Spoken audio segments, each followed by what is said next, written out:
우주피스 공화국 할 별이 되다. 리마스에게 쓴 편지를 호텔 카운터에 맡기고 할이 호텔 우주피스에서 다시 나왔을 때 밖은 쏟아지는 폭설로 인해 한 치 앞을 분간할 수 없을 정도였습니다. 그럼에도 불구하고 할은 길을 나섭니다.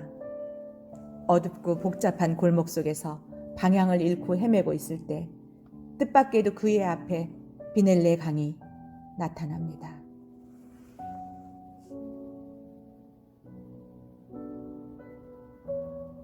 밤은 깊어가고 있었고 인적은 끊어진 지 오래였다. 그런데 바로 그때였다. 저만치 어둠 속에서 누가 오고 있었다. 할은 반가움과 공포를 한꺼번에 느꼈다.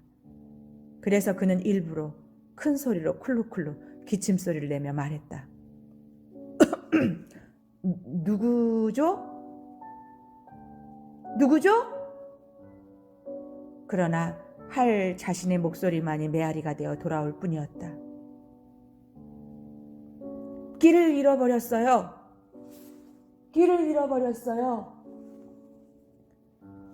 도대체 여기가 어디쯤이죠? 도대체 여기가 어디쯤이죠? 할의 목소리만이 메아리가 되어 돌아올 뿐 상대는 아무 말도 하지 않았다. 할은 자신의 주머니에 든 권총의 방아쇠 꼬리에 손가락을 끼워 넣었다. 이윽고 어둠 속에서 한 사내가 모습을 드러냈다. 희미한 가로등 불빛에 비친 그는 키가 2미터는 됨직한 중년의 남자였다.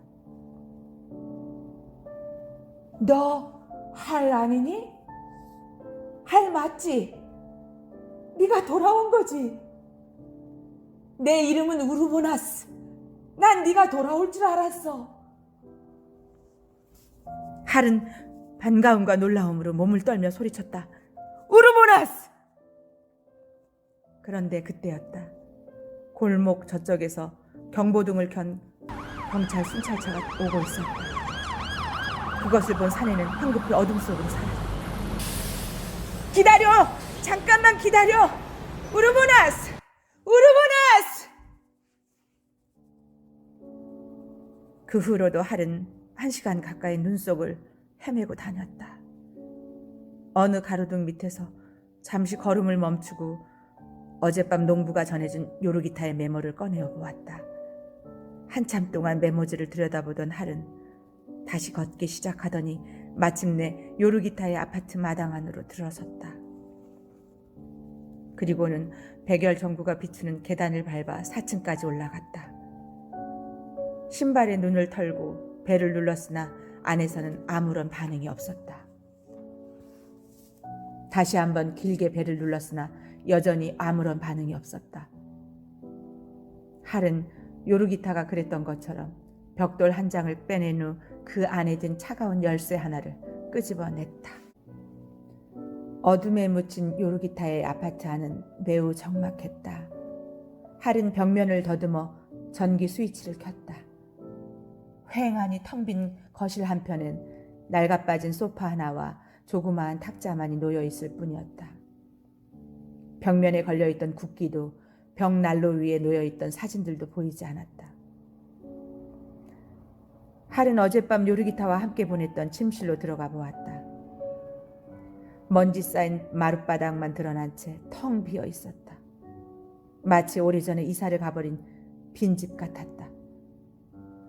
빈 침실을 바라보고 있던 할은 모든 것을 이미 예상하기라도 했다는 듯 두어 번 고개를 끄덕였다. 그리고는 다시 거실로 돌아와 모자와 외투를 벗어 소파 등받이에 걸쳐놓고 소파에 앉았다. 할은 잠시 생각에 잠기더니 마침내 자신의 여행용 가방을 열었다. 가방 안에는 그동안 그가 갖고 다녔던 물건들이 고스란히 들어있었다. 그 물건들 사이에서 할은 검은 천으로 싼 함과 영정사진을 꺼내 탁자 위에 올려놓았다. 그리고 마리아로부터 산 빨간 장미를 꺼내어 함 위에 올려놓았다. 잠시 후 할은 주머니를 뒤져 리볼버를 꺼내고 다른 쪽 주머니에서 탄환 상자를 꺼냈다. 탄환 상자에서 한 움큼의 탄환을 꺼낸 후 아주 침착한 동작으로 6개의 탄환을 리볼버에 장전했다. 그리고는 러시안 룰렛을 하듯 탄창을 한 번 돌리더니 자신의 관자놀이에 총신을 갖다 댔다.